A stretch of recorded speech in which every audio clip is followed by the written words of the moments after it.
여러분은 지금까지 살면서 육신적이든 영적이든 또는 물질적으로나 세속적으로나 또 정신적으로나 어떤 문제로 고통스러웠던 적이 있었을 겁니다. 그렇다면 누가 곁에서 위로해 주는 것도 성가시고 싫어서 사람들을 물리치고 혼자 비탄에 젖거나 고통에 처해서 고뇌하고 번민해 본 적이 있는지요? 아까 우리가 함께 읽었던 오늘의 본문 시편 77편에서 시편 기자 아삽은 밤이면 그의 종창이 흘러 멈추지를 않는지라 누가 옆에서 위로해 주는 것도 성가실 만큼 고통스러웠다고 말합니다. 그리고 그 고통이 하도 괴로운 나머지 하나님을 찾았다고 합니다.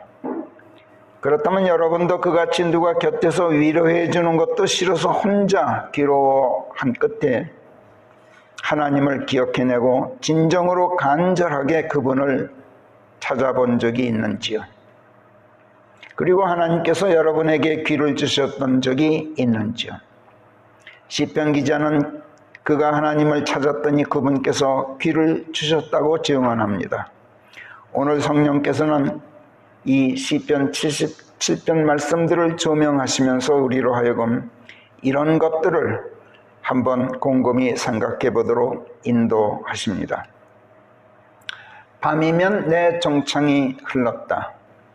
킹제임스 성경이 My soul ran in the night 이렇게 쓰고 있습니다.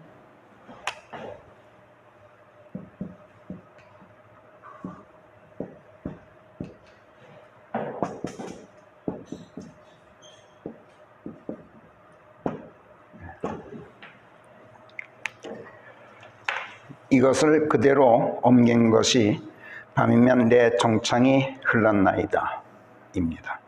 마소라 원문에서는 종창이 아니라 손을 뜻하는 야드로 되어 있어요. 히브리어 야드로 되어 손이란 뜻이에요. 손. 직역하면 손이 흘렀습니다 라는 이해하기 힘든 이상한 말이 됩니다. 그래서 개역본 RBRSB는 In the night, my hand was stretched.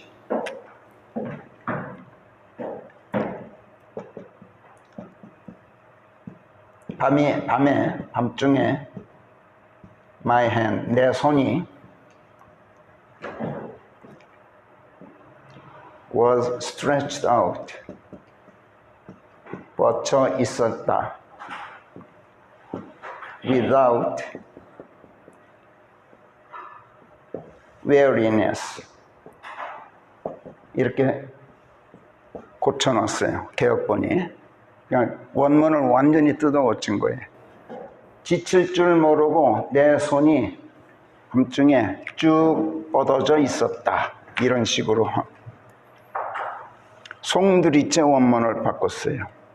이것을 또 우리말 개역본은 밤에는 내 손을 들고 거두지를 않았나이다로 의역해 놓았을 걸 제가 봤어요. 그럴듯한데 바로 이런 짓이 오역도 아닌 성경 원문을 위조한 아주 파렴치하고 대담한 범죄 행위입니다. 그럴듯하게 사람들에게는 들리게 만들어 놓고 원문을 완전히 다르게 뜯어 고치는 짓. 이거 개역본이 한 짓이에요. 공인력 정본 킹제임스 성경이 손을 뜻하는 이 야드라는 히브리 단어를 종기, 종창, 수식이 아픈 상처라는 의미를 가진 소어로 옮겨놓은 이유는 본디 종창이라는 것이 낮에 일할 때는 별로 아픈 줄을 모르고 지내다가 밤에 잠자리에 누우면 통증을 동반한 심한 가려움증이 고개에 들고 일어나는 것이어서 자꾸만 손이 가게 마련이고 손으로 극적이면서 헌데를 건드리다 보면 그럴수록 그 상처가 덧나서 진물이나 고름이나 또는 피가 흐르는 법이죠. 원래 종창이란 그런 거예요. 그런데 또 그럴수록 자꾸 손이 가게 되는 것이 또 종창이라는 이 피부 감염증이에요.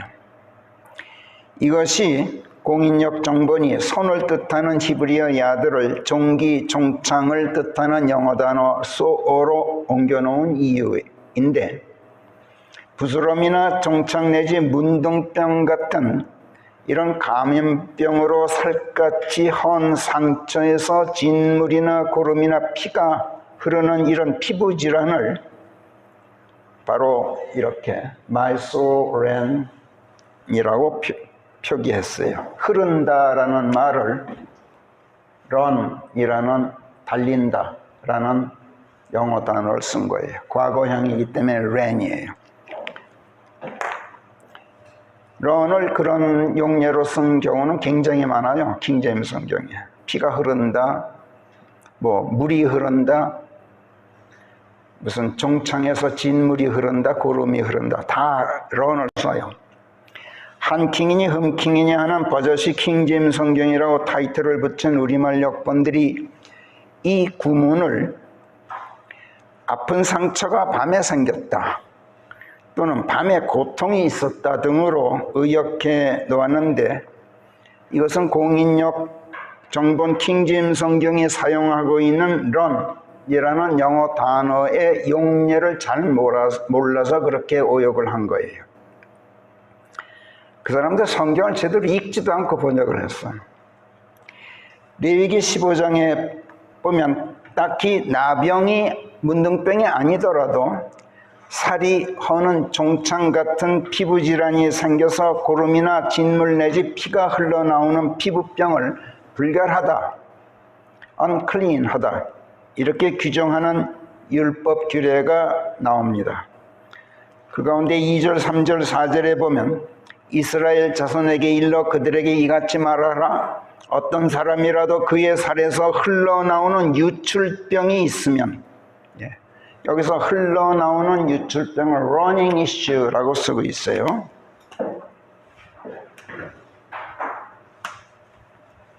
issue는 나온다, 흘러나온다, 밖으로 나온다 이런 뜻이죠. 자식을 낳는 것도 issue라 그래요. 흘러나오는 running issue from the flesh 또는 out of the flesh, 살에서 흘러나오는 유출병. 이것이 있으면 그는 그의 유출로 인하여 불결하니라. 그리고 그의 유출 기간 중 이것이 그의 불결함이니 그의 살이 그의 유출로 흐르거나, 여기서 run이에요. 그의 살이 유출을 멈추었다가네 그것은 그의 불결함이니라. 유출병이 있는 자가 눕는 침상마다 모두가 다 불결하고 그가 앉는 것마다 모두가 다 불결하다 하여야 할지니라. 이렇게 쓰고 있어요. 여기서 살에서 흘러나오는 유출병, running issue out of the flesh라고 킹제임스 성경이 쓰고 있고, 진물 같은 것이 흐른다는 말을 run이라는 단어로 표기하고 있는데 한 예예요. 공인역 정본이 히브리어 야드를 소어로 옮겨놓은 이유로 아마도 손에 난 종기에서 고름이 흘렀던 모양이라고 피터 로크만 목사님은 추측을 했어요. 이 손을 소어로 바꿔놓으니까 너무나 황당했던 거야. 그래서 로크만 목사님은 그렇게 추측을 해놓았더라고요. 저는 그보다는 앞서 말씀드린 것처럼 가렵고 쓰린 종창에서 진물이나 고름 내지 피가 흘러나와서 자꾸만 손이 가게 되는 그런 질환을 히브리어 원문이 그렇게 써놓았고, 그것을 공인력 정본이 이해하기 쉽도록 손을 조금 본 것으로 저는 생각을 해요. 우리말에도 여러 가지 상황을 손에 빗대어 표현하는 경우가 굉장히 많아요. 자꾸 만지거나 건드리고 싶은 경우, 또는 어떤 물건이나 기계가 고장이 나서 수리할 필요가 있을 때 뭐라 그래요? 손이 간다, 이렇게 표현하죠. 손이 필요하다, 손이 간다. 또는 어떤 사람과의 교류 관계를 단절했을 경우 손을 끊었다, 이렇게 말한다든지, 도벽이 있거나 택시기사의 폭행을 하고도 6개월 이상 권력으로 경찰 수사를 막아온 이아무개 법무차관 나리처럼 걸핏하면 폭력을 휘두르는 사람, 손이 거칠다, 이렇게 말해요. 아량이 많고 도량이 넓은 사람, 또는 무엇을 장만해도 째째하지 않게 넉넉히 마련하는 사람, 뭘 주어도 넘치도록 주는 사람, 이런 사람을 보고 뭐라 그래요? 손이 크다, 이렇게 말해요. 또 무엇인가를 공짜로 거저 먹으려고 하거나 노력 하나 하지 않고 무엇인가를 거저 손에 넣으려고 하는 뻔뻔한 사람, 손 안 대고 코 푼다, 이렇게 말하죠. 이렇게 손을 가지고 여러 가지 상황을 표현해요. 요즘 꼬리 물고 말썽을 피우는 소위 강남 좌파 괴수인 조아무개 전 법무장관처럼 구린내 나는 자신의 비리를 구차한 변명, 어거지로 가리면서 세인의 눈을 피하려고 하는 무모한 사람 보고 뭐라 그래요? 손으로 살을 막으랴, 이렇게 말해요. 날라드는 화살을 어떻게 손으로 막으랴, 이렇게 말한다든지, 수려한 풍광이나 또 마음을 끄는 어떤 물건이 아주 매혹적일 때 손짓을 한다, 이렇게 말한다든지, 이런 경우가 우리말에 아주 많아요. 영어도 그렇고 히브리어도 마찬가지예요. 아무튼 시편 기자는 밤이면 고개 드는 종창의 아픔이 그칠 줄을 몰라서 얼마나 괴롭고 고통스러웠던지 내 혼이 위로받기를 마다하였나이다 하고 토로하고 있어요. 고통이나 슬픔도 어느 정도여야지 극에 달하면 누가 옆에서 위로해 주는 것도 귀찮은 법이에요. 누가 곁에 있는 것도 싫어요. 혼자 있고 싶은 법이에요. 창세기 37장에서 요셉을 미디안 상인들에게 종으로 팔아먹은 그의 형제들이 요셉의 삭동 저고리를 가져다가 염소 피로 적셔 갖고 와서 이게 누구의 것인지는 모르겠습니다만 저희들이 이걸 들판에서 발견했습니다 하고 그들의 아비 야곱에게 보여요. 야곱이 딱 보니까 아, 이게 요셉에게 입혔던 삭동 저고리야. 근데 거기에 피가 듬뿍 묻어 있어. 소스라치게 놀라면서 요셉이 사나운 들짐승에게 잡혀 먹은 것으로 알고 자신의 옷을 찢어 뜯고 허리춤에 베옷을 두른 다음 여러 날 동안 애통이 울었어요. 그러면서 나도 요셉을 따라 죽겠다 하면서 울음을 그치지 않았어요. 그래 자식들이 와서 그를 위로하려고 했는데 그가 위로받기를 마다하였다. 이렇게 창세기 37장 35절이 쓰고 있어요.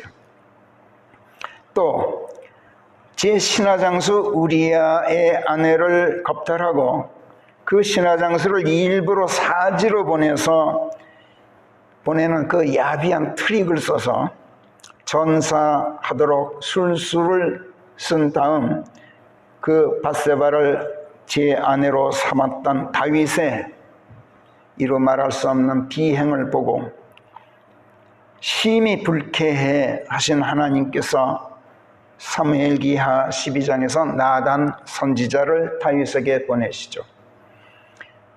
어찌하여 내가 주의 계명을 무시하고 그의 목전에서 악을 자행하였더냐. 내가 히타이트 사람 우리야를 칼로 죽였나니. 여기서 잠깐, 히타이트 사람은 이방인이에요. 유대인들이 볼 때. 이방인 중에서도 그렇게 우호적이지 않은 적대적인 그런 이방인이죠. 그런데 히타이트인 우리야가 다윗의 군대 장수였어요. 이게 뭘 말하느냐면 유대인들이 이방인들을 자기 안에 들어와 살면 이방인들을 우대해 준 걸 알 수 있어요. 그러니까 미국이라는 나라가 이민자들을 받아들여서 영주권을 주고 시민권을 주고 시민들과 똑같이 우대해 주는 제도가 여기서 나온 거예요. 요즘 백인들이 유색인종들에 대한 그런 그 따돌림이 고개를 들지만 미국의 병폐이긴 하지만 그러나 제도적으로는 그런 게 없어요. 성경에서 나온 거예요. 자, 잠깐 제가 참고로 말씀드린 거예요.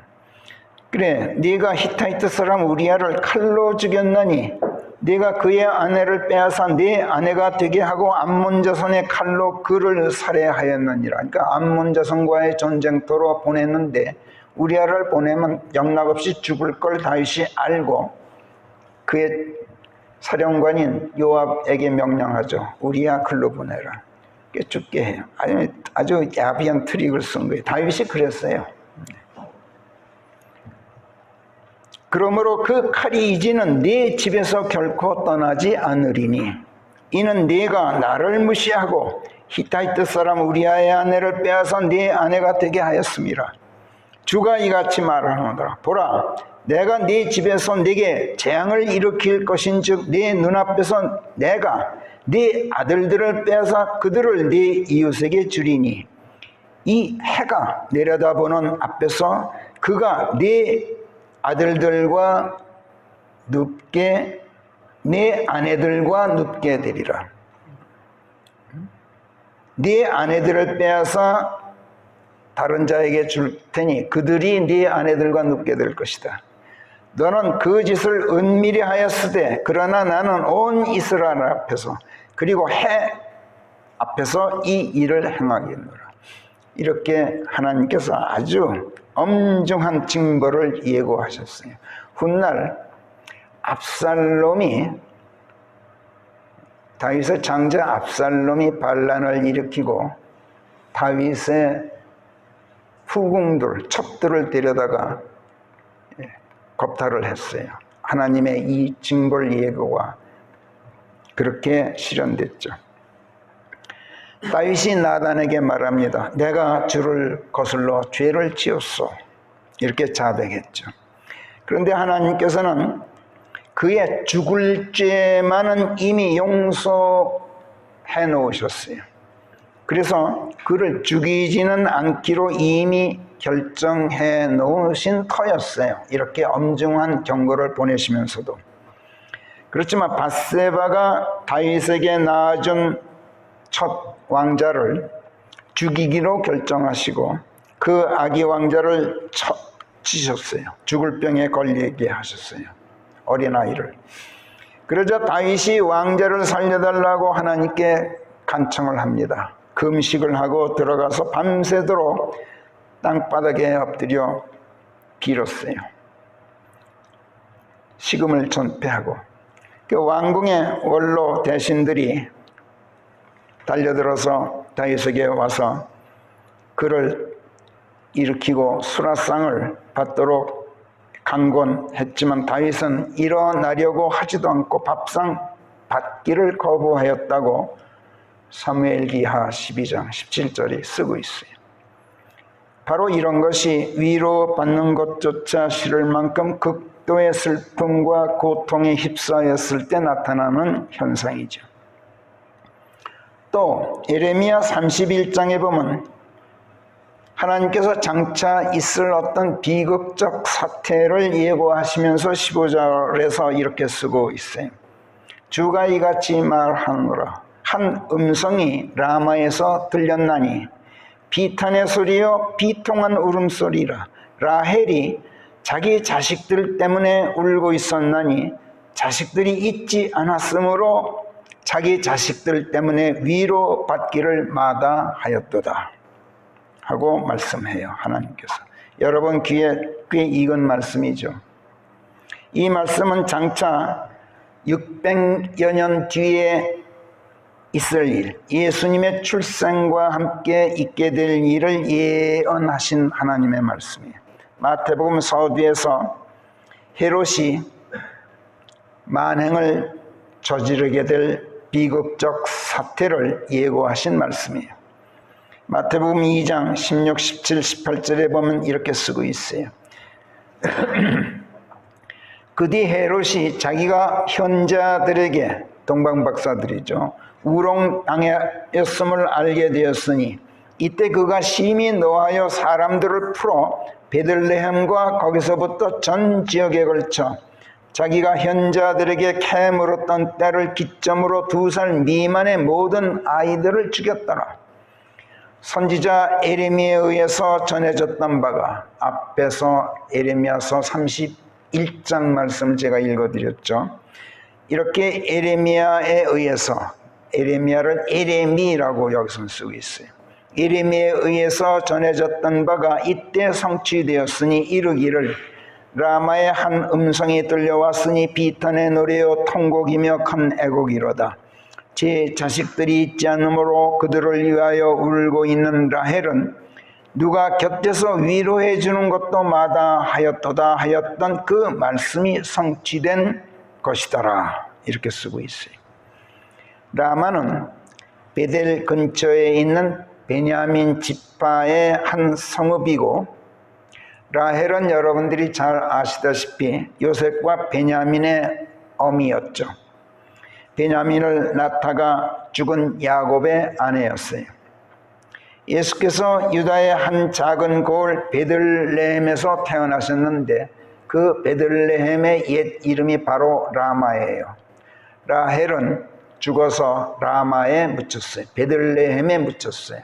그러니까 베들레헴에 그 라헬의 무덤이 있는 그곳에서 예수님께서 출생하신 것도 우연이 아니에요.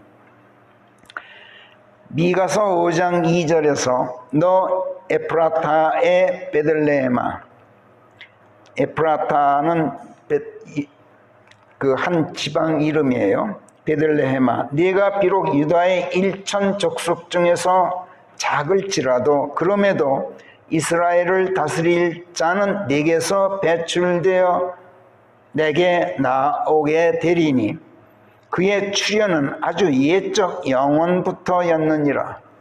그러니까 예수님의 탄생을 예고하는 말을 미가서 5장 2절이 이렇게 썼어요. 그리고 4절에서 그가 주를 힘으로 입고 그의 하나님인 주의 이름을 존엄으로 입고 서서 양을 치게 될 것인즉 이제는 그가 땅끝까지 창대할 터인즉, 이런 식으로 말씀을 해요. 이렇게 예언한 미가서 5장 2, 3, 4절 말씀이 성취된 것으로 사람들이 믿었어요. 예수님의 출생을 보고. 그리고 헤롯에게 그같이 고했어요. 그 서기관들이나 제사장들이나 지도자들이 헤롯에게 그렇게 고했어요. 그러니까 헤롯이 2살 미만의 모든 영아들을 죽여 없애는 만행을 저지르게 되었죠. 그런데 여기서 왜 라마가 언급되고 야곱에게 요셉과 베냐민을 낳아준 라헬이 등장하는 것일까? 이거를 캐낸 사람이 없더라고. 이상해요. 아주 쉬운 얘기인데, 아까 제가 말씀드린 것처럼 그 연유가 사실은 복잡하긴 해요. 좀 복잡하긴 한데 그 내력을 알아보자면 또 상당히 깊은 성경 탐색 작업도 필요하고 또 시간이 많이 소요되기도 해요. 그렇지만 다른 사람들과 달리 성경을 심도 있고 상세하게 읽어야 하는 우리로서는 언제 하더라도 반드시 한 번은 탐색해 놓지 않으면 안 되는 내용이에요. 그렇기 때문에 이참에 간략하게나마 한번 알아보는 게 좋겠어요. 성경이 이스라엘 민족을 일컬어서 종종 에프라임이라고 지칭한다는 것은 이미 지난주 설교에서 제가 말씀드렸죠. 시편 78편은 하나님의 권능을 망각한 데서 비롯된 불순종을 뛰어넘는 거역과 배신과 반역으로 점철된 이스라엘 민족의 역사를 진술하면서 하나님께서 이스라엘 민족의 구원을 위하여 행하신 모든 일들과 그들에게 보여주신 수많은 이적들을 망각하고 하나님과의 언약을 지키지 않고 그분의 법 안에서 행하기를 거부하였다고 고발하면서 9절에서 에프라임 자손이 무장한 가운데 활을 메고 다니면서도 싸움의 날에 돌아서고 말았다. 이렇게 지적하고 있는 것을 우리가 읽었어요. 이스라엘 자손을 에프라임 자손이라고 바꿔서 말하고 있는 거죠. 이스라엘 민족의 그러한 망각과 배신, 반역의 역사를 성경에서 신랄하게 지적하는 가장 대표적인 말씀들 중 하나가 호세아서 12장이에요. 12장에 보면은 성경이 이스라엘 민족을 야곱이라고 불렀다가 에프라임이라고 불렀다가 왔다 갔다 교체해서 호칭해요. 호세아서 12장을 1절부터 제가 풀어서 읽으면서 그 개요를 살펴보면 이래요.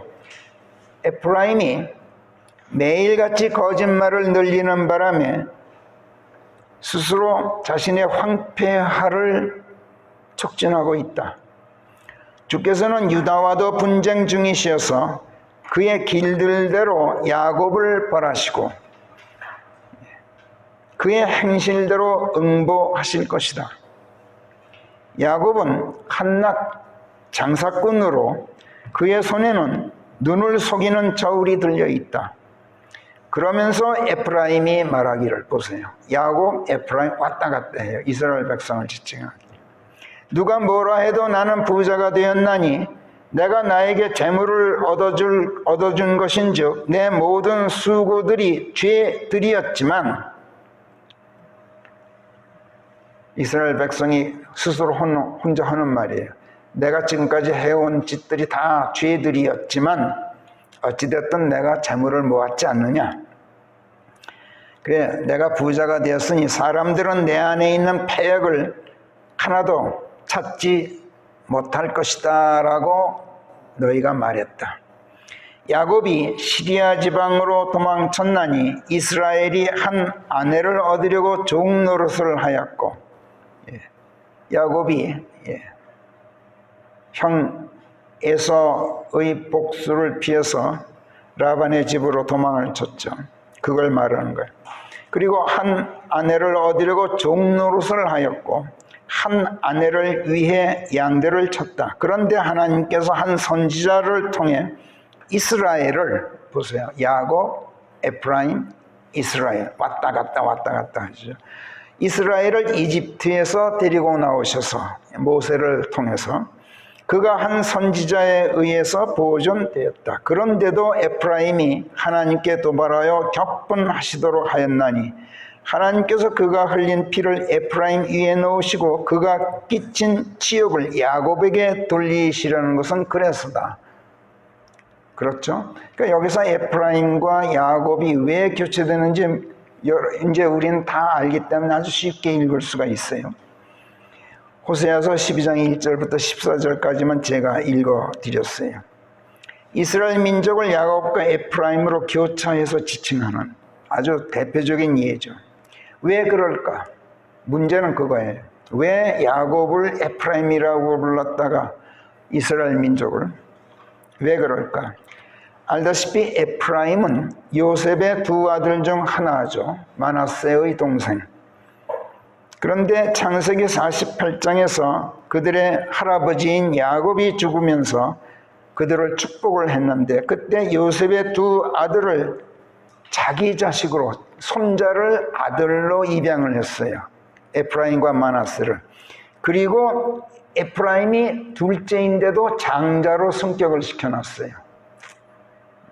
할아버지가 그럴 아마 권리도 고난도 있는 모양이야. 그 에프라임이 장자가 되는 바람에 그가 요셉 지파의 계승자가 되었죠. 그 뒤 200년이 흐른 뒤에, 이건 우리가 지난주인가 지지난주에 살펴봤던 내용이죠. 200년이 흐른 뒤에 민수기에 이르러서 이스라엘 자손이 출애굽한 이듬해 백성의 총수를 계수하는 인구조사를 실시하도록 하나님께서 명령하셨어요. 민수기에서. 인구조사 때문에 민수기라는 그 책명이 정해진 거죠. 그리고 각 지파에 속한 남자들을 일일이 계수하고 그 이름을 다 호적부에 등재해 놓도록 그런 명부를 작성하도록 하나님께서 명령하시고, 또 각 지파에서 전쟁에 나가 싸울 수 있는 20살 이상의 장정들을 계수해서 군 부대들을 창설하도록 모세와 아론에게 명령하셨어요. 그 출애굽 백성이 가나안 땅에 진입할 때까지 이제 다른 타민족들과 충돌하게 될 전쟁에 하나님께서 대비토록 하신 거예요. 그러하신 하나님을 시편 80편에서 뭐라 그랬어요? 요셉을 인도하시는 주시라고 불러요. 이스라엘 백성을 인도하시는 하나님을 요셉을 인도하시는 주. 그리고 12지파 다른 족속들을 다 놔두고 에프라임과 베냐민과 마나세 앞에서 주의 힘을 떨치소서 하고 간구하는 아주 불가사의한 말씀을 우리가 살펴본 적이 있어요. 그리고 그 이유를 아주 명료하게 조명받았어요.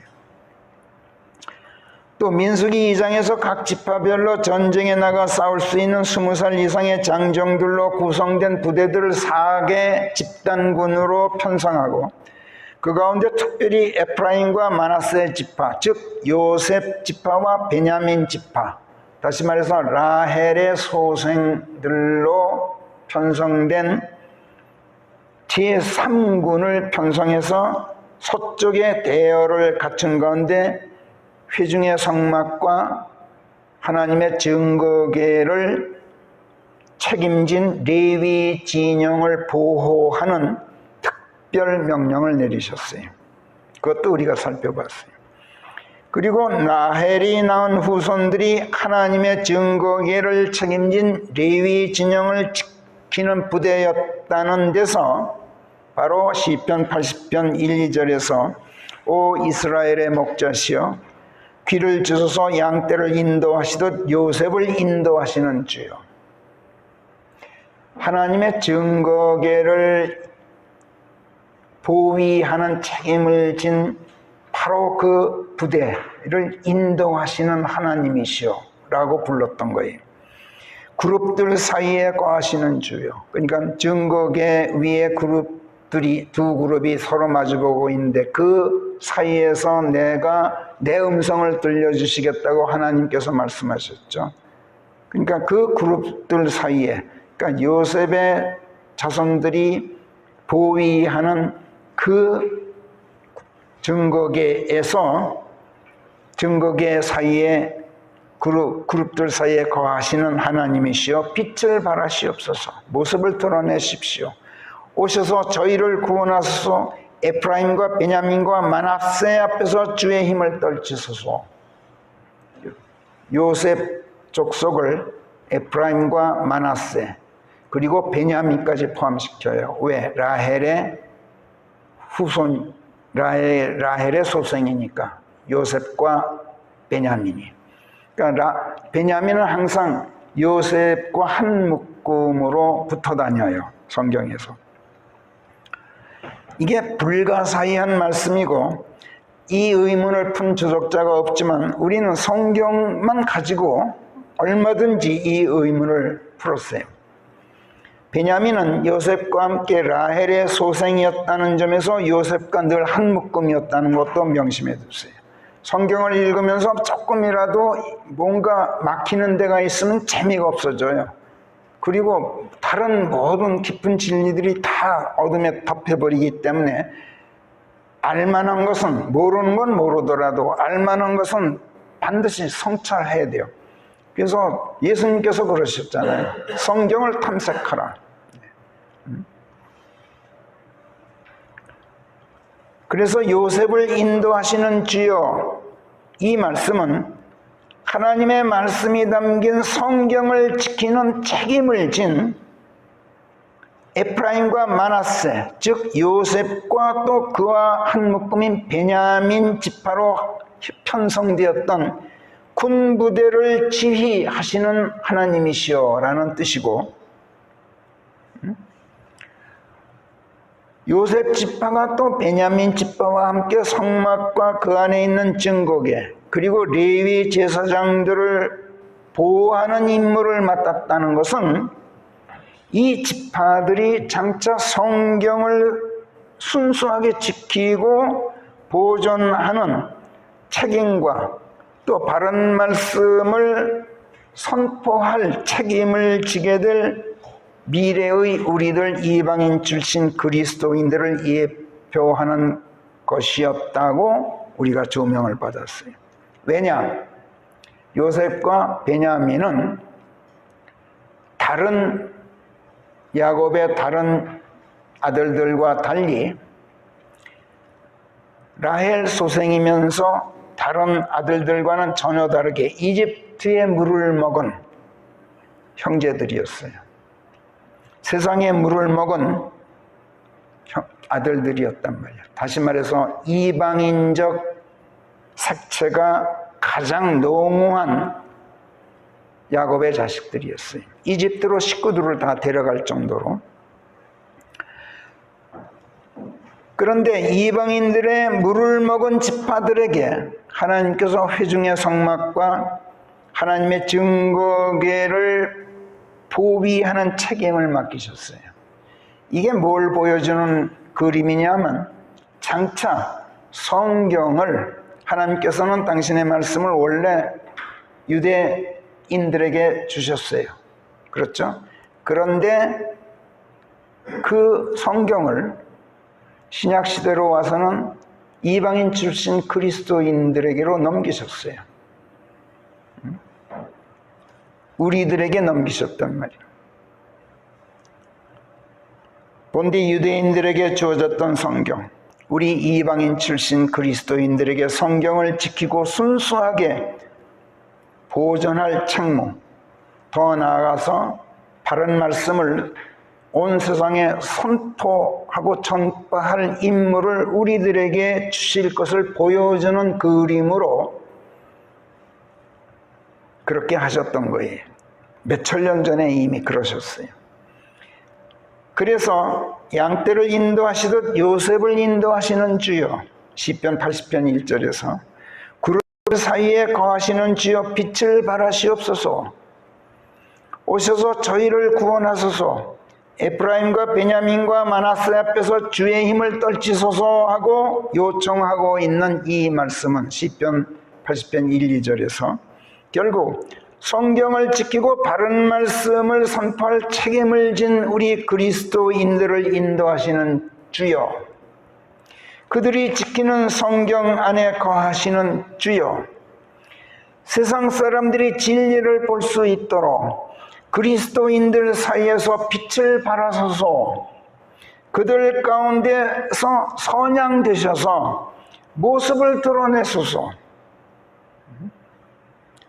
에프라임과 베냐민과 마나세 앞에서, 즉 하나님의 증거의 말씀들이 담긴 언약궤를 지키는 책임을 진 사람들, 다시 말해서 성경을 지키는 책임을 진 그리스도인들 앞에서 하나님의 힘을 강하게 떨치셔서 그들로 하여금, 그리스도인들로 하여금 이 세상 많은 사람들에게 하나님의 말씀들을 전하도록 하시고 증거하도록 하시옵소서. 지금 저들이 잠을 자고 있습니다. 그리스도인들이. 이런 말씀이라고 우리가 조명받았어요. 하나님의 말씀을 지키고 선포할 책임을 진 그리스도인들이 하나님의 생명의 빛을 제대로 발하지 못하고 있습니다. 빛을 발하소서. 그들에게서 하나님의 힘이 발휘되고 있지 못합니다. 그들에게서 하나님 당신의 힘을 떨치소서. 그들에게서 하나님의 생명의 빛, 진리의 빛이 발산되어 나오게 하셔서 온 세상을 비추게 하십시오. 저것들이 지금 잠자고 있습니다. 이런 말씀이라고 우리가 조명받았어요. 그런데 왜 성경은 종종 이스라엘 백성을 에프라임이라고 지칭하느냐? 첫째는, 여기에는 또 몇 가지 이유가 있어요. 첫째는 출애굽 백성 이스라엘 자손을 이끌었던 지도자가 누구예요? 모세죠. 모세는 어느 지파죠? 레위 지파예요. 아론과 함께. 그렇죠? 그런데 그를 계승한 후계자가 누굽니까? 여호수아였어요. 여호수아가 바로 요셉 지파예요. 그러니까 이스라엘 백성을, 하나님의 백성을 다스릴 책임을 진 수령이 레위 지파에게서 요셉 지파로 넘어왔어요. 제사장, 레위 지파는 제사장 신분 지파죠. 제사장 신분이 모세에게서, 구약시대 유대인에게서 신약시대 그리스도인들에게로 제사장 신분이 넘어왔단 말이야. 그래서 너희는 택감 받은 세대요 독특한 백성이다. 제사장 신분이다. 왕족 제사장 신분으로 유다른 백성이다. 베드로전서 2장 9절이 말씀하는 게 바로 그거란 말이에요. 그래서 이스라엘 백성을 요셉 지파로, 요셉의 후손들로 성경에 부르기도 하고 요셉을 대표하는 그의 장자 에프라임으로 부르기도 한단 말이에요. 또 요셉 지파를 에프라임이라고 부르는 건 요셉의 후계자가 에프라임이었기 때문에 그런 거예요. 또 모셉은 야곱을 대표하는 지도자였어요. 그러니까 이스라엘의 옛 백성, 우리의 옛사람 야곱을 이끄는 지도자를 예표하는 그림이었던 거예요. 그러나 여호수아는 이스라엘을 대표하는 지도자였어요. 그리고 백성의 통치권이 레위 지파의 모세에게서 요셉 지파인 여호수아에게 이양되었다는 것은 하나님의 백성의 통치권이 종교 집단인 야곱에게서, 야곱의 후손들은 유대교라는 종교 집단이에요. 야곱에게서, 종교 집단인 야곱에게서 택함받은 세대요 왕족 제사장 신분으로 독특하고 유다른 백성이 된 우리 그리스도인에게로 넘어온 것을 보여주는 하나의 그림이었던 거예요.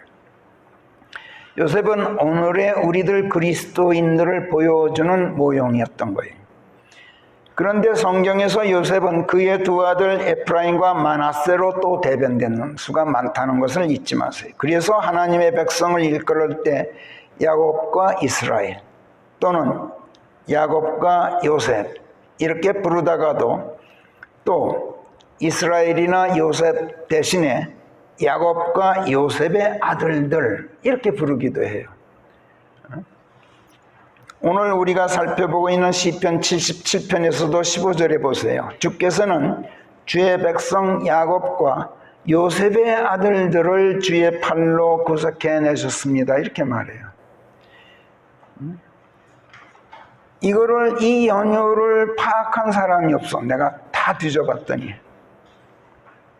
야곱이 올리브나무로 상징되는 유대 민족이라면 요셉 또는 요셉의 아들들은 올리브 나무에 접목된 우리들 돌 올리브 나무인 이방인 출신 그리스도인들을 예표하는 거예요. 로마서 11장 17절 또는 24절에서 말씀하죠. 너희는 돌 올리브 나무야. 근데 올리브 나무에 접목됐어. 이렇게 말하죠. 그리고 앞서 우리가 보았습니다만 베냐민도 요셉과 함께 라헬 소생이었기 때문에 베냐민을 요셉과 한 묶음으로 다루는 경우가 종종 있는데, 이때 요셉과 베냐민 이렇게 부르면 이해하기 쉬운데, 그래, 한 묶음이니까 라헬의 소생으로 그 배경이 쉽게 이해돼요. 그런데 요셉을 그의 두 아들 에프라임과 마나세로 대체해서 에프라임과 마나세와 베냐민 이렇게 말하면 조금 헷갈리기 시작해요. 그러니까 에프라임과 마나세도 요셉인데 요셉과 베냐민 그러면 쉬운데, 에프라임과 마나세와 베냐민 하면은 혼란이 생긴단 말이야. 더 나아가서 에프라임과 마나세 사이에 베냐민을 끼워넣어. 그래서 에프라임과 베냐민과 마나세 이렇게 부르면 이거는 완전히 불가사의해져요.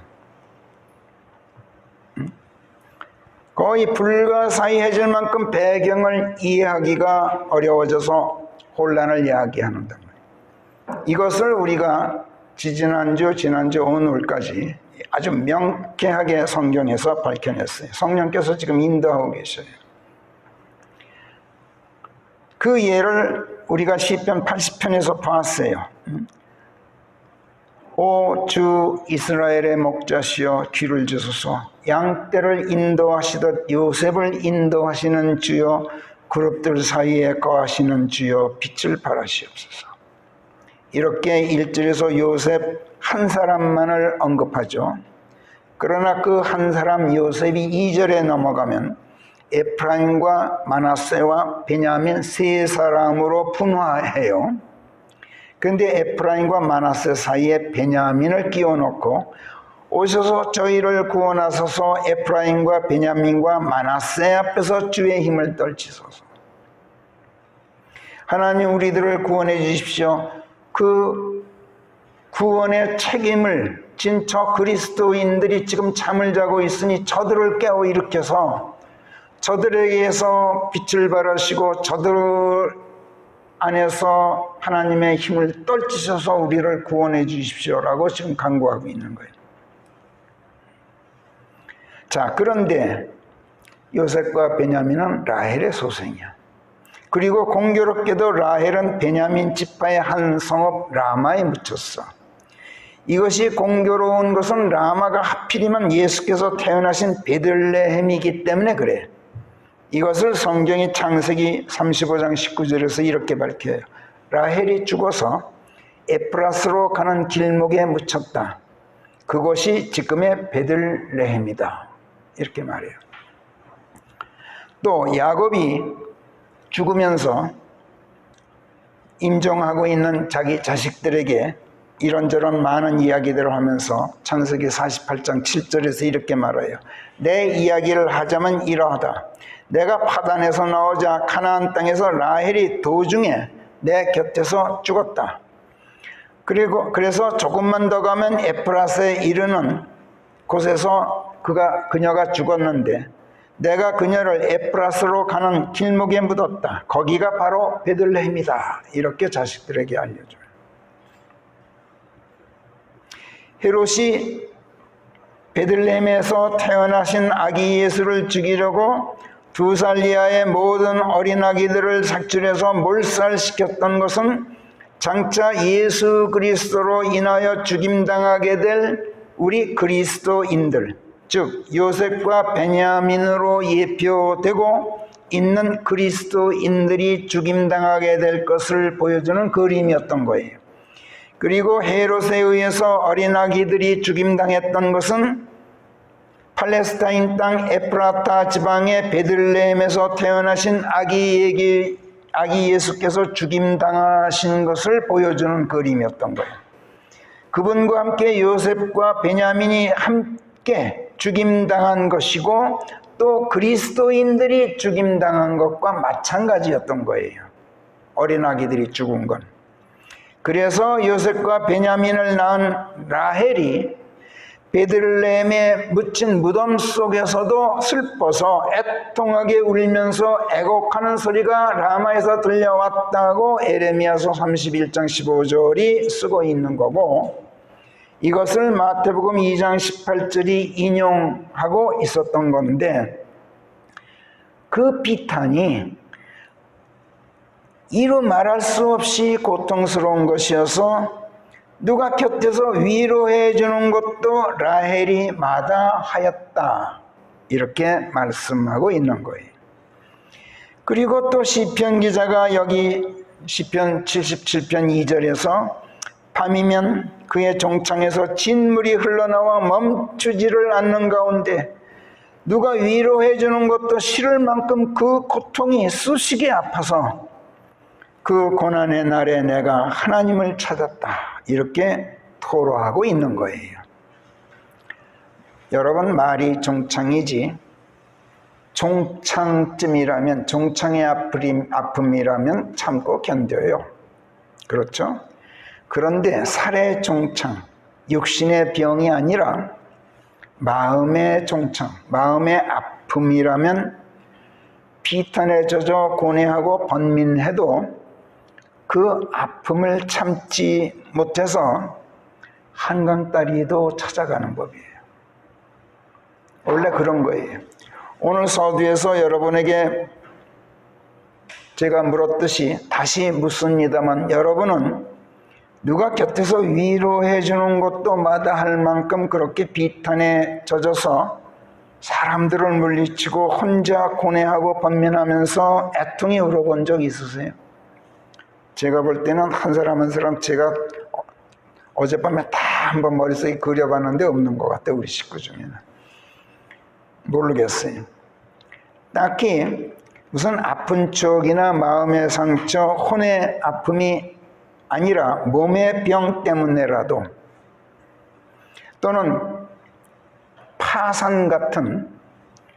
파산당하는 것 같은 물질적인 재난 때문에라도, 아니면 옥에 갇혀서 쓰디쓴 영역의 고통을 싣고 있는 이 나라 전직 대통령들처럼 어떤 사회적인 치욕 때문에라도 여러분 비탄에 젖어본 적 있으세요? 어느 전직 대통령은 사회적인 치욕을 견디다 못해서 바위절벽에서 뛰어내리기도 했어요. 목숨을 스스로 끊은 사람도 있어요. 그렇죠? 그렇지만 그런 비통함에 여러분 휩싸여 본 적이 있느냐 말이에요. 그런 육신적이고 물질적이고 세속적인 재난 때문이 아니래도 좋아요. 우리 교회 전도지에도 실어 놓았습니다만, 욥기 7장에서 인생의 허무와 세월의 덧없음, 또 고달픈 질고의 삶을 놓고 욥이 토로했던 말, 욥기 7장 1절부터 우리 전도지에 실어놨던 말씀인데, 우리 다시 한번 읽어봅시다. 욥기 7장 1절부터 시작. 땅의 인간에게는 정해진 때가 있지 않나이까? 그의 날들이 또한 품꾼의 날들과 같지 않나이까? 종이 날 저물기를 간절히 바라듯이 품꾼이 저 일한 품삯 받기를 고대하듯이, 그렇게 제가 허무한 몇 달을 소유하게 되어 있고 고달픈 밤들이 저에게 지정되어 있나이다. 제가 잠자리에 누운들 언제 밤이 지나 또 내가 일어날꼬 하면서 이리 눕고 저리 돌아 누우며 제가 온 밤을 뒤척이다가 날이 새고 마나이다. 제 살은 구더기들로 옷 입혀져 있는 흙덩이에 불과 지나지 않는데 제 살같이 썩어 문드러져 역겹게 되어 있나이다. 저의 날들은 배틀의 북보다도 더 빠른데 그마저도 소망 없이 소모되고 마나이다. 오, 저의 삶이 바람과 같음을 기억하소서. 제 눈이 좋은 것을 다시는 보지 못할 것이옵니다. 여태껏 저를 보아 오셨던 주의 눈이 저를 다시는 보지 못하실 것이옵니다. 주의 두 눈은 죄 위에 있어도 죄가 없게 되나이다. 구름이 소멸하여 사라져 없어지듯이 죄가 그렇게 음부로 내려가고 나면 다시는 올라오지 못하나이다. 하나님께 이렇게 하소연하고 있어요. 인간의 허무, 덧없는 세월, 이렇게 비탄에 젖었던 것처럼 생로병사로 이어지는 인생 행로 자체의 서글픔 때문에라도 여러분 애통해 본 적 있으세요? 그런 적은 없더라도 지난날의 어떤 실수, 어떤 과오, 또 어떤 일탈 행위에 대한 회오 때문에라도 나이가 80이 되니까 지난날에 범했던 실수나 과오나 어떤 일탈 행위가 주마등처럼 이렇게 머릿속을 스쳐가기 시작하는데 그 괴로움 누구한테 얘기 못해요. 하나님하고 딸랑 둘이 앉아서 하나님께 용서를 빌고 비는데 그게 그렇게 쉽게 씻겨지지가 않아요. 그런 회오 때문에라도 여러분 비통해 본 적이 있느냐고요. 또는 사랑과의 이별이나 친구와의 교제 끊김, 또는 가족과의 거리 멀어짐 같은 데서 오는 서글픔에 온 밤을 뒤척이면서 날 세워본 적 있으세요? 욥에게 큰 재앙이 덮쳐 환난에 처해야 했다는 소식을 듣고 그의 세 친구 테만 사람 엘리파스, 수아 사람 빌닷, 또 조파르라는 나아만 사람, 이렇게 세 친구가 욥과 함께 울어주고 그를 위로하려고 욥이 사는 우즈 땅까지 실로 먼 길, 지도에서 봤더니 한 1200리 길이야. 그걸 걸어왔어요. 한 달음에 달려왔어요. 셋이 모여서 어디 만남의 장소에서 만나가지고. 그런데 그들이 멀리서 이제 우즈 땅에 도착해서 멀리서 눈을 들어보니 저기 욥이 앉아 있는데 욥을 알아볼 수가 없었어요. 그 몰골이 얼마나 처참했던지. 그들이 소리 높여 울면서 각자가 옷을 잡아뜯고 머리에 흙을 뿌리고 하늘을 올려다보면서 울었다고 성경이 쓰고 있어요. 그리고 일주일 동안 낮밤을 욥과 함께 땅바닥에 널브러진 채 함께 지내면서 욥에게 아무도 말을 걸지 못했다고 그래요. 욥이 위로받기를 마다한 게 아니라 친구들이 욥을 위로할 엄두를 못 냈어. 하도 비참해서. 욥의 슬픔이 큰 것을 그들이 보고 말을 잃었어요. 여러분은 이런 정도까지 비탄에 젖어 본 적이 없을지 모르겠어요. 이런 정도까지는 비탄에 젖어 보지 못했을 거예요. 그러나 사람이면 누구에게나 육신적으로든 물질적으로든 정신적으로든 또는 영적으로든 정도의 차이는 있어도 어떤 문제로 고통스러울 때가 있게 마련이에요. 저는 이 설교문을 쓰면서 어저께 상철 형제를 생각했어. 상철 형제도 어떤 번민이 있을까? 번민해 본 적이 있을까? 앞으로도 혹시 고뇌, 어떤 문제로든 간에 육신적으로든 물질적으로든 정신적으로든 영적으로든 정도의 차이는 있지만 어찌됐든 인간에게는 어떤 문제로 고통스러울 때가 있게 마련인데 우리 상철 형제님도 그럴까? 이런 생각을 해봤어. 남몰래 고뇌하고 번민하면서 잠 못 이루는 날들이 누구에게나 있게 마련이에요. 인생이란 원래 그런 법이에요. 잊힌 듯 하다가 문득문득 다시 기억 속에 되살아나는 지난날의 괴로운 추억도 있게 마련이고, 기억하고 싶지 않지만 그러나 지워지지 않는 상처도 있게 마련이고, 다른 사람은 물론 나 자신에게까지도 말하기 싫은 어떤 마음의, 은밀한 마음의 상처, 잊은 듯 했다가도 밤이면 고개 들고 일어나서 참을 수 없이 쑤시게 아픈 종창처럼 엄습해오는 그런 아픔들, 감각이 무디어 터진 백치가 아닌 한 누구에게나 조금씩은 이런 아픔이 있게 마련이죠. 그 상처가 아물었다 해도 지워지지 않는 상흔, 상처의 흔적은 남아있는 것이 원래 인생이에요. 차라리 종창이라면 참고 견뎌요. 견디기 어려우면 병원 가서 치료받고 약 바르고 나아요.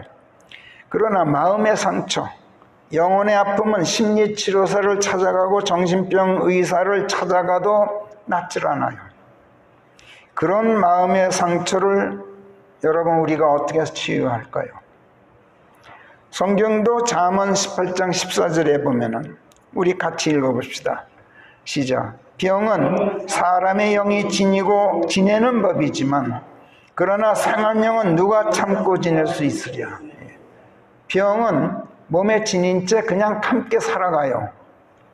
참고. 병은 사람의 영이 지내는 법이지만 그러나 상한 영은 누가 참고 지내겠느냐. 성경이 우리에게 물어요.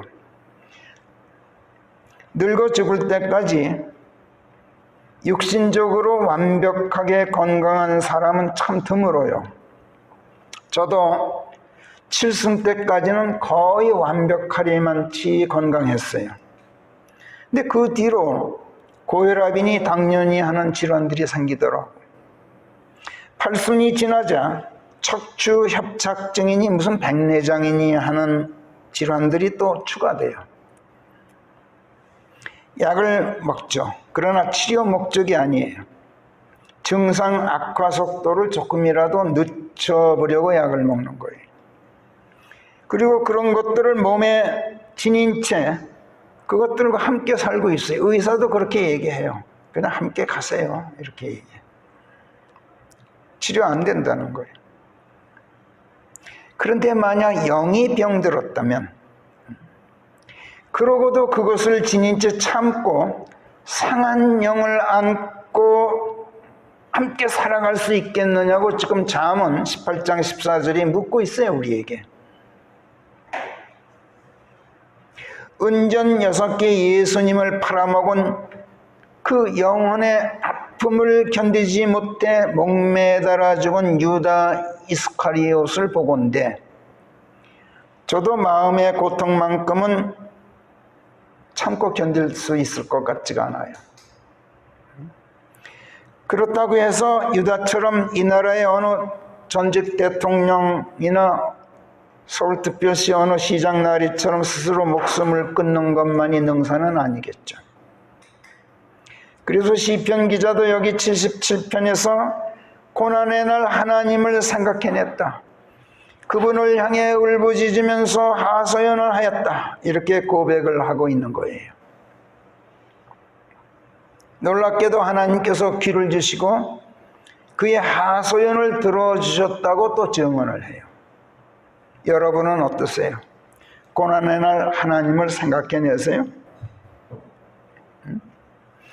우리 이미옥자매님은 걸핏하면은 무슨 일만 있으면 전화를 해서 목사님 이런 일인데 기도해 주세요.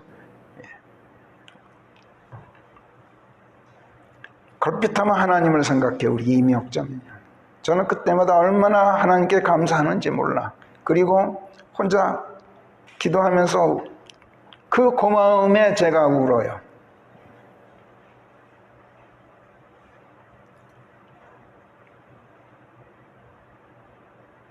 몸의 아픔이건 마음의 괴로움이건 그 고통이 하도 심해서 누가 곁에서 위로해 주는 것도 싫어서 문 걸어 잠고 들어가 혼자 울고 싶을 망정 하나님만은 기억해내고 그분을 찾는가 하는 문제.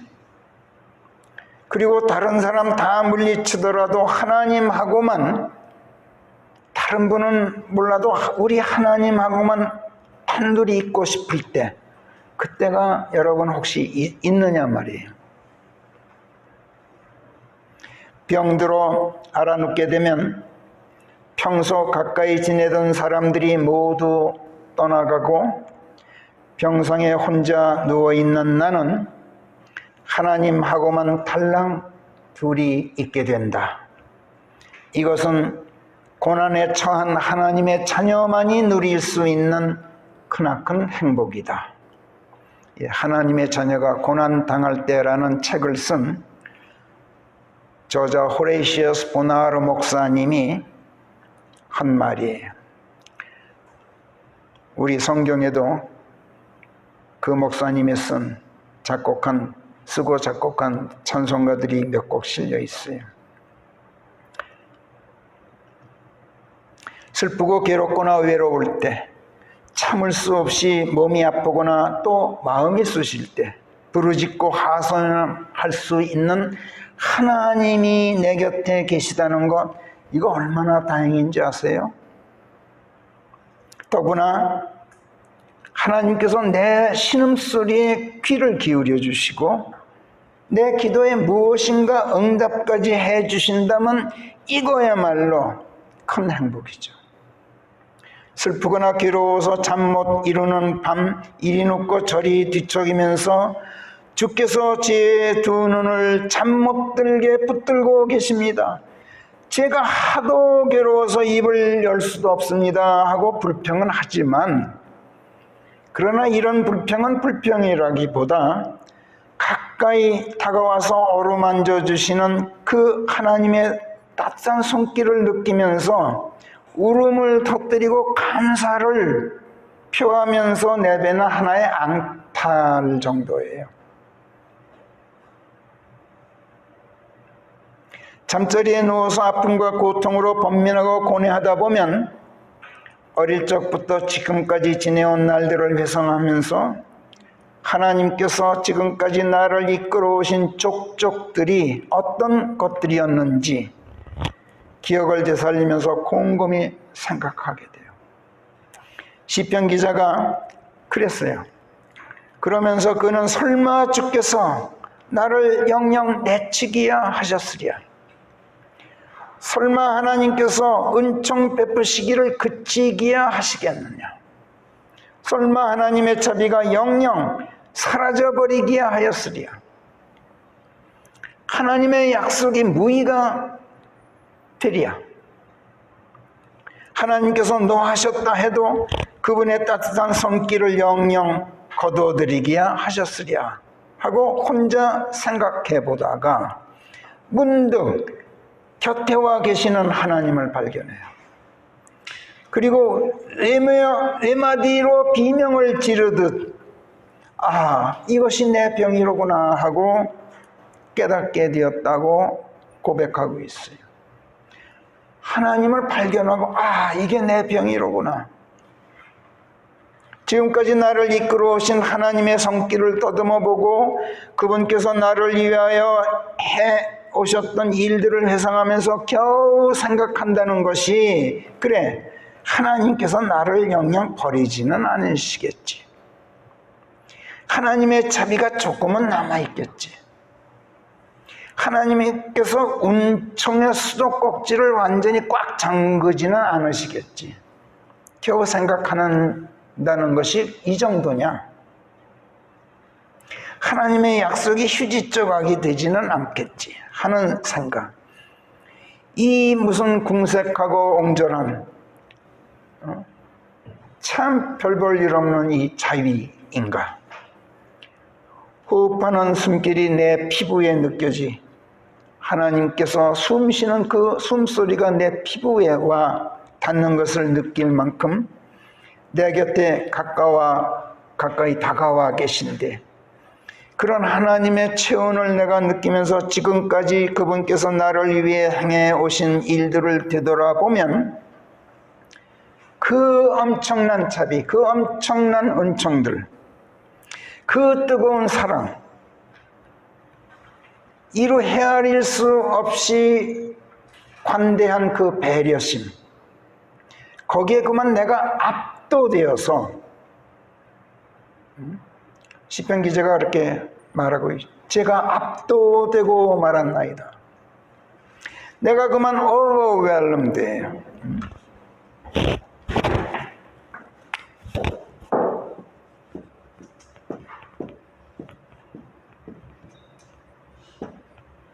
압도되고 말았습니다. 하나님의 그 무지무지하게 큰 은총들을 생각해냈더니 그냥 거기에 그냥 눌려버렸어. 그 엄청난 자비, 많은 은총, 뜨거운 사랑, 그 깊은 배려에 압도되어서 더 이상 입을 열어 뭐라고 말도 할 수 없을 정도가 되어야, 여러분, 이게 정상이에요. 하나님께서는 자비 찔끔, 은총 찔끔, 그렇게 찔끔찔끔 베푸시는 그런 째째한 분이 아니셔요. 하나님께서는 무엇을 주셔도 압도되게 해주셔요. 넘치도록 주시는 손이 매우 큰 하나님이셔요. 하나님께서는 무엇을 주셔도 넘치도록 주셔서 그 자비로우심과 선하심과 은혜로우심으로 나를 압도하는 분이셔요.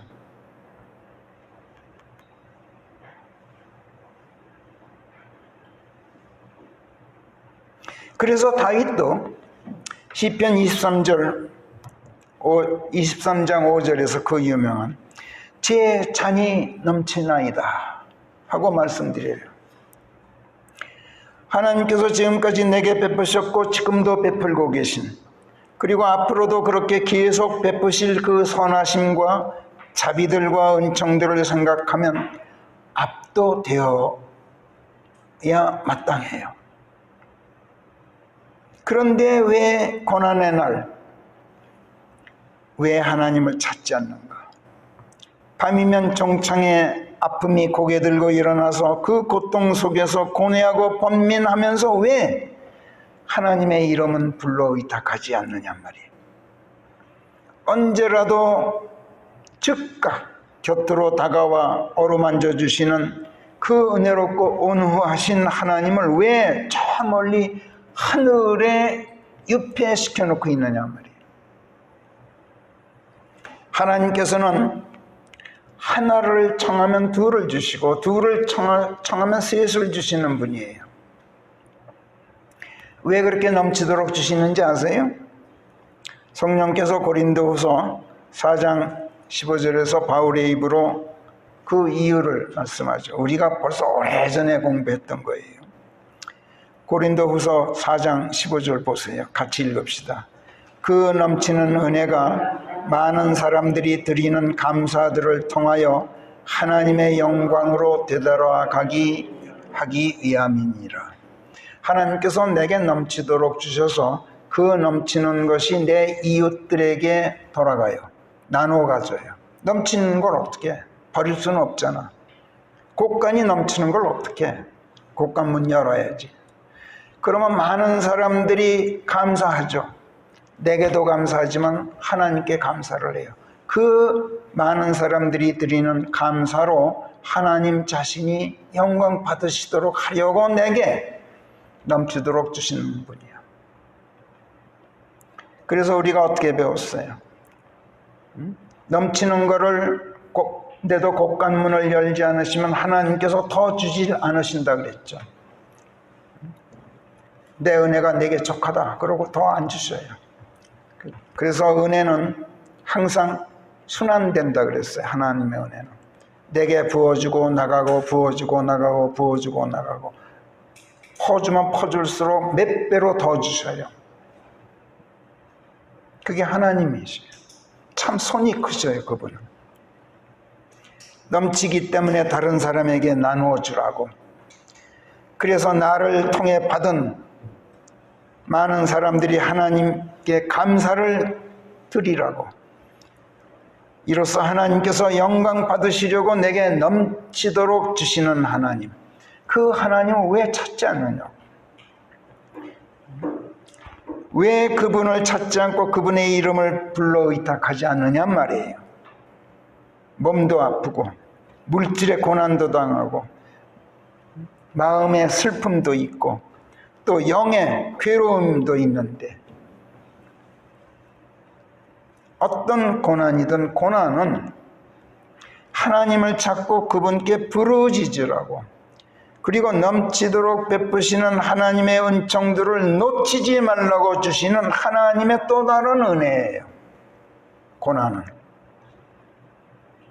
더 나아가 고난은 현세에서뿐만 아니라 다가오는 세상에서 받게 될 그 은총들과 영광을 지금 여기서 쌓아두라고 주시는 참 깊은 생각에서 나오는 하나님의 은혜이고 배려심이에요.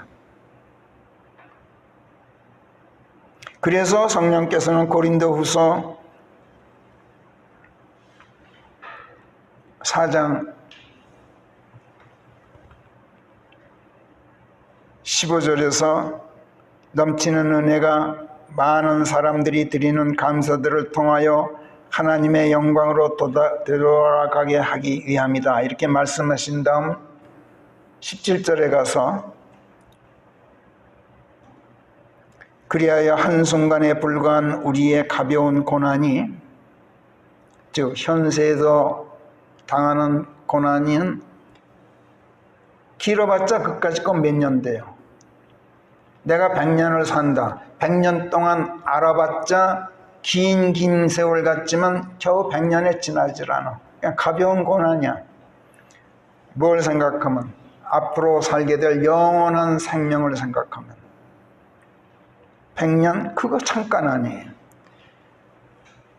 그 가벼운 고난이 우리를 위하여 훨씬 더 빼어난 영원한 영광의 무게를 쌓아가고 있느니라, 이렇게 말씀해요. 고린도후서 4장 17절. 그러므로 몸이 병들었거든 여러분 신음하지만 마시고 하나님을 찾고 그분께 감사하세요. 영이 상하였거든 괴로워하지만 마세요. 하나님의 은총을 오히려 기뻐하세요. 모든 하나님의 자녀들이 고난에 처하는 것은 하나님께서 무엇이든지 넘치도록 주실 준비를 해 놓으셨다는 신호예요. 아, 내가 지금 병이 들었구나. 아, 이것은 하나님께서 내게 뭘 주시려고 준비해 놓으셨구나. 이런 신호란 말이에요. 그리고 당신께 부르짖으라고 조치하시는 하나님의 은혜인 거예요.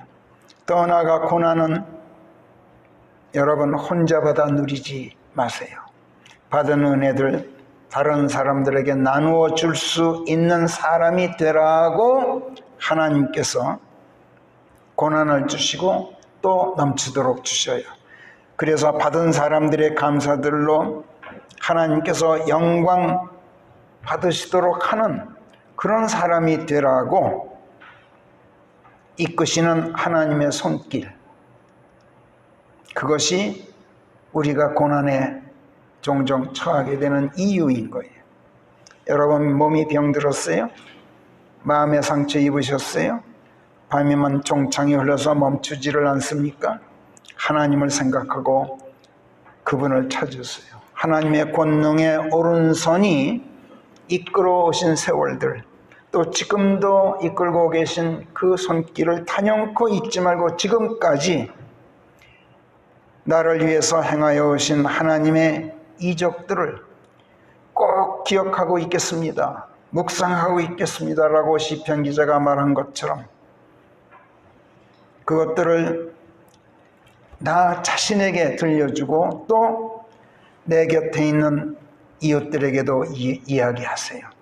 그리고 하나님의 또 그 생명의 길이 성서의 증거궤 안에 있다 그랬어요. 성경 안에 있단 말이에요. 이 사실을 하나님께서 그 당신의 놀라운 권능들을 성경을 통해서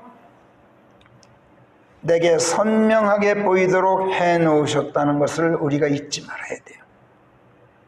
성경을 펼쳐